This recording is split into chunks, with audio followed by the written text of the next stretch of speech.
स्वागत दोस्तों आपके अपने YouTube channel Raghav study point पे। तो दोस्तों आज की वीडियो कुछ खास होने वाली है क्योंकि आज हम एसएससी एमटीएस की कट ऑफ बताने वाले हैं। लेकिन एसएससी एमटीएस की कट ऑफ बताएंगे, श्योर तो नहीं, लेकिन इतने से इतने तक जाएगी, इस तरह से हम लगभग बता सकते हैं। क्योंकि एसएससी एमटीएस की या किसी की यानी किसी भी एग्जाम की कट ऑफ कोई नहीं स्पष्ट बता सकता कि इतनी ही जाएगी, पर लेकिन इस एवरेज के हिसाब से आप इतनी मान सकते हो। थोड़ा मैंने इसका एनालाइज किया है, आप इसको देखना और जांचना कि यानी इस तरह से आपकी कट ऑफ रहेगी। तो स्टार्ट करते वीडियो। पर एक रिक्वेस्ट कि अगर चैनल पर नए हो तो प्लीज़ चैनल को सब्सक्राइब करें और लाइक करें, शेयर करें और कमेंट करें, जैसे कि हमारे वीडियो के सारे नोटिफिकेशन आपको मिलते हैं। तो अब जानते हैं एसएससी एमटीएस की कट ऑफ। पहले देखते हैं एसएससी एमटीएस की कट ऑफ। तो देखो, अगर कुल पद की बात करें तो 12,523 पद हैं, ठीक है। अगर फॉर्म की बात करें ना कि कितने फॉर्म भरे, तो आपके लगभग, मैं ये नहीं कह रहा कि इतने ही फॉर्म भरे, लगभग यानी आपके 54,73,600, यानी ये जीरो और बढ़ा देना, लगभग इतने भरे हैं, 696 समथिंग, लगभग इतनी फॉर्म भरे हैं, ठीक है। और आपकी अगर बात करें एक पद पर प्रतियोगिता, यानी लगभग 54 लाख के समथिंग फॉर्म भरे हैं, इतना समझ लीजिए। तो एक पद पर प्रतियोगिता हो रही है आपकी 437 विद्यार्थी, कब? जब 54 लाख फॉर्म होने के बावजूद 437 यानी एक पद पे।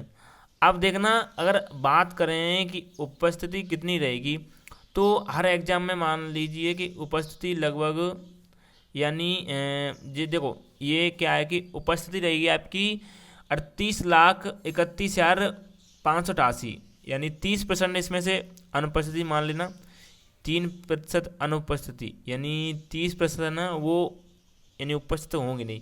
देखो, ये 30% तो हर एग्जाम में यानी विद्यार्थी उपस्थित नहीं हो पाती हैं, और लगभग यानी 70%, यानी मान सकते हैं कि 70% विद्यार्थी आपके उपस्थित होंगे, और ऊपर हो सकता है, 70% से ऊपर भी हो सकता है, यानी 80% का रेशो हो सकता है, ये समझ लेना। 70 में से 80% ये कह सकते हैं, लेकिन 30 से तो 70 से तो कम नहीं जाएंगे। तो नॉर्म मान लीजिए कि आपका यदि 70 मान लीजिए, 70% यानी उपस्थिति हुई लगभग 38,31,588, ठीक है, इतना मान लीजिए। तो जिसमें से इतने विद्यार्थी ने पेपर दिया।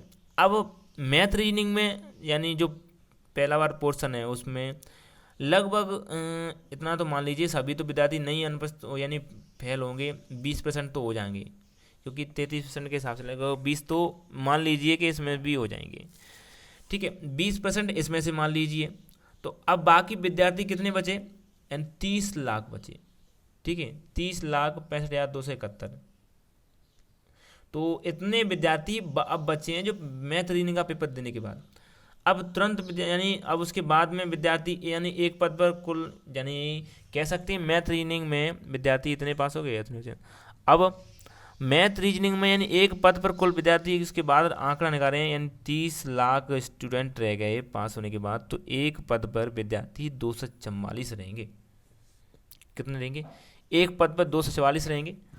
अब उसके बाद जैसे कट ऑफ तो मेन रहेगी अंग्रेजी व जीके की रहेगी ना। देखो, अंग्रेजी व जीके की कट ऑफ रहेगी, तो जैसे 50 प्रश्न है इसमें, यानी किसमें? अंग्रेजी व जीके के 25 प्रश्न है। देखो, 25 क्वेश्चन जीके के, 25 अंग्रेजी के, इतने हैं, ठीक है। तो इसमें से क्या है कि यानी पेपर बता रहे हैं कि पेपर ठीक आ रहा है जीके का और इंग्लिश दोनों का, ठीक है। तो जीके में मैं मान सकता हूँ कि विद्यार्थियों के 18 से लेके 21 तक ही नंबर आएंगे। नहीं, जो भी पेपर दे के आए ना, वो अपनी एनालाइज करना और बताना, पूछना दूसरे इस विद्यार्थियों को कि आपके कितने इसमें से यानी क्वेश्चन जीके में लगभग सही हो सकते हैं। यानी जो अच्छी तैयारी होगी ना जिनकी, तो उनकी 18 में से 21 तक पहुंच सकते हैं, 18 से 21 नंबर तक ला सकते हैं, 20 भी, 19 भी, 21 भी। और इंग्लिश की बात करें तो अंग्रेजी में कितना भी प्रयास कर लेना, मैं कह रहा हूँ कितना भी प्रयास कर लेना, 15 से लेके 20 तक आपके नंबर गिरेंगे। 21, 22, 23 का तो कोई सवाल नहीं होता। ये तो 21, 22, 23 वाले तो मेरिट में जाएंगे, यानी इनके तो यानी रैंक आएगी, ये समझना। एवरेज स्टूडेंट बता रहा हूँ मैं, ये नहीं कह रहा कि, तो 15 से लेके 20 तक जाएंगे। अब देखो समारोह कि देखो, क्योंकि जीके में और इंग्लिश में नंबर लाना बहुत मुश्किल होता है, क्योंकि अंग्रेजी में बात करें तो एंटोनियम, सिनोनिम्स, आइडियम, प्रेसेस ये आती हैं, इनमें नंबर किसी के नहीं लग पाती हैं, तुक्का लगता है। तो ये समझिए कि इनमें 15 से लेके 20 ही तक नंबर आएंगे, इतने नहीं है। और मैं तो कहता हूँ कि लगभग 17-18 क्वेश्चन लगभग विद्यार्थियों का एवरेज रहेगा, लगभग 17-18 क्वेश्चन। तो आप मान सकते हो कि विद्यार्थियों के एवरेज तो कट ऑफ फिर भी अगर एवरेज 18 आ रहा है तो लगभग 20 क्वेश्चन मान लीजिए, तो 20 या 19 मान लीजिए कि 19 दूनी कितने यानी 38, तो 19 इसमें आ गए। और बाकी जीके में लगभग विद्यार्थी 20 क्वेश्चन लगा रहेंगे जो जो कि कट ऑफ में रहेंगे, जो कट ऑफ में रहेंगे, यानी 19, तो लगभग कितने हो गए 39 क्वेश्चन सही। कितने हो गए 39, यानी कितने हो रहे हैं 39 क्वेश्चन सही। आप समझ सकते हो कि 50 में से 39 क्वेश्चन लगभग। अब कट ऑफ रहेगी वो आपकी रहेगी, ये समझ लीजिए कि ये रही कट ऑफ, यहाँ है 38 से लेके 42% सही, अगर जिनके भी होंगे ना उनकी रहेगी। देखो मैं बहुत से विद्यार्थी ये इनके माइंड में डाउट चल रहा होगा कि इतनी कट ऑफ कैसे रहेगी, यानी हाई कैसे रहेगी। तो मैं आपको बता, पिछले भी एसएससी एमटीएस की कट ऑफ देख सकते हो। और ये समझिए कि जो CHSL वाले विद्यार्थी, CGL वाले विद्यार्थी, वे भी इस एग्ज़ाम में बैठेंगे, गारंटी से बैठेंगे इस एग्ज़ाम में।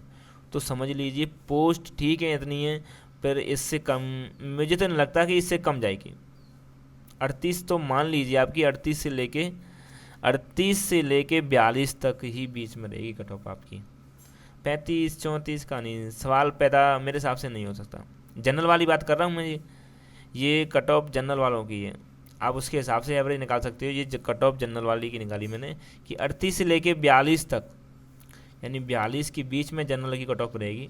अच्छा, 42 से तो ऊपर जाएगी नहीं, कोई सवाल नहीं हो सकता, लेकिन 38 से तो 37 तक हो सकती है, 36 तक, लेकिन इससे कम कोई चांस नहीं है। आप देखना कट ऑफ निकले तब तो। और मैं कोशिश करूँगा इसके बाद एक और कट ऑफ निकालने की, जब पेपर हो जाएंगे उसके बाद, क्योंकि आप सोच सकते हो कि बहुत सारे विद्यार्थी पेपर भी दे रहे हैं, तो इस हिसाब से इतनी कट ऑफ रहेगी और इससे कम मेरे हिसाब से नहीं। तो वीडियो अच्छी लगे तो लाइक करना, शेयर करना, कमेंट करना और सब्सक्राइब जरूर करना, चैनल को सब्सक्राइब जरूर ही करना, ठीक है। तो मिलते हैं नेक्स्ट वीडियो में, धन्यवाद।